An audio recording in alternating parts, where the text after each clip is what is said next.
year.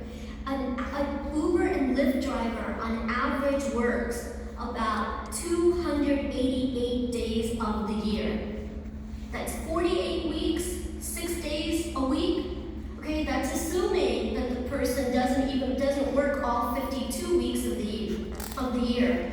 5 days off is equal to less than 2% of the days that drivers put in for back-breaking work in this industry. Going to the emergency room should not be your first and only alternative when you get sick.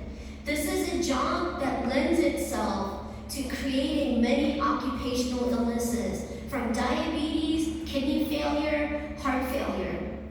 Drivers should not be able to take time off only when they're in chronic pain or when they're facing a chronic illness. We're talking about such a basic dignity.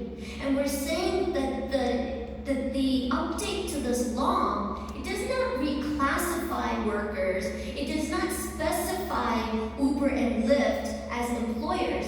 What it does do is make a simple statement that in determining whether or not the worker is eligible for this law, we look at who controls the economic reality of their work.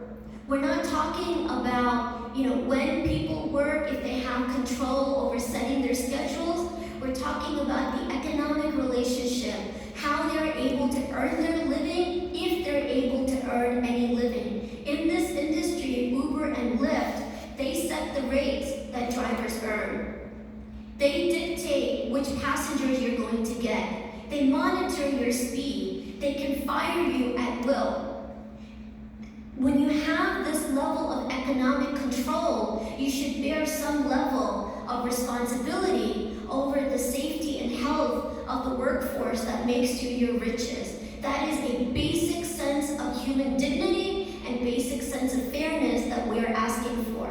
Not only does this industry lend itself to drivers having high risk of illness, but also high risk of on-the-job assaults, of accidents, things that require you to be alert, which you cannot be when you are not well. This is a basic thing that we're asking for. And lastly, I just want to say, drivers pay to go to work every day. When you do not go to work, not only do you lose your income, but you have to pay for expenses out of pocket.